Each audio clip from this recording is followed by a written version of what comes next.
Well, the England Under-21s won the European Championships in dramatic circumstances on Saturday, with goalkeeper James Trafford saving a penalty in stoppage time to ensure England beat Spain 1-0 in the final. For more on that now, we can speak to FA Technical Director John McDermott. Morning, John. Thank you for coming on. What an achievement that was for this group of players and staff, and what a dramatic way to do it as well.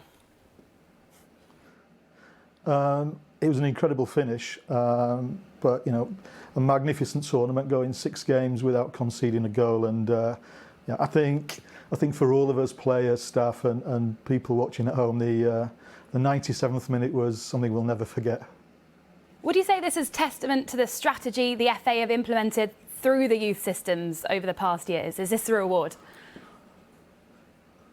It is a reward, and it's not just the FA. It's the Premier League and the Football League, and I've had so many calls from and text from people who've been involved in the game, involved in youth development, and I think the pride that coaches and academy staff up and down the country, as well as the staff at the FA, just taking this, it's immense, really. And sometimes it's delayed gratification that you get when you're in youth football. You don't necessarily get the buzz of the 3 points or the big win on a Saturday, and the pride that so many people from so many clubs and St George's Park as well has taken this.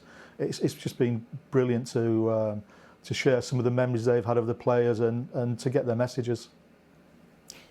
We saw that Gareth Southgate was there. He's been in Lee's position before, managing the Under-21s. Did he go and talk to the players before or after the game? Yeah, so we met up just before the tournament at St George's Park. So Gareth was there. He saw us in the training camp. Came over for 2 games. Came over for the second and the third game, and then came back for the final with Steve. So normally the seniors and the 21s clash in terms of when they're training and when they're playing. So for Gareth to be able to be there, get into the hotel and meet the boys and see them play live, I think it was fantastic for him. But just great for the players as well, for the England managers to be there. And it's different when you see people live. It's different when you have a coffee with someone and you get to know the person underneath the player, and these are a really incredible, talented and impressive young men. John, what do you make of the job that Lee Carsley has done? We know his contract's due to expire imminently, but he's on a 12-month rolling contract. Are you keen to extend that and maybe tie him down to a longer deal?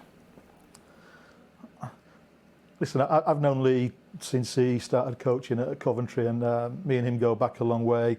We talk regularly, and his contract isn't up, so don't worry about that. But I've challenged him as well. What we've done with this team, going back to 1984, and the great Dave Sexton, who was, I was fortunate enough to meet him. Dave won the last Under-21s, but Dave won it twice. He won it in '82 and '84. So that's the challenge that I've put to Lee now. That how can we replicate what Dave Sexton did? So.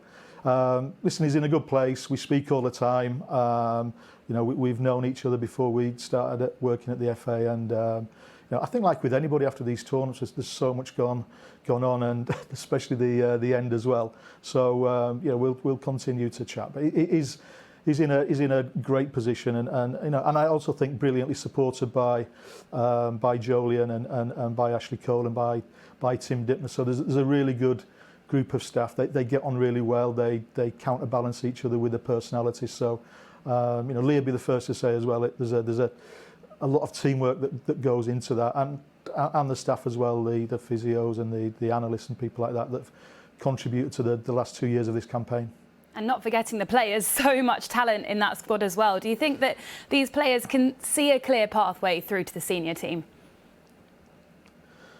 Well, I think as well, there's Phil could have been there, Phil Foden, Mark Gouy, Connor, Bakayoko, Jude, obviously. So, there is a path, and they see that. It was brilliant as well that Levi trained with us. He trained with the seniors, so he came out a little bit later. So they're aware of it. A lot of these guys, they're playing in the Premier League or the top of the Championship, and they get it. They get how high the standard is. They get how high the standard is playing in the Champions League teams. They get how high the standard is at the seniors, and to what they've just done is absolutely brilliant. But it's a jump again to go to the seniors, and they're confident. And listen, I'm sure there'll be a few of those boys that will make the jump, and and great as well that Gareth saw 3 of the 6 games as well. So the Lionesses won the Euros, now the Under-21s have as well. How do you build on that success? Is this just the start?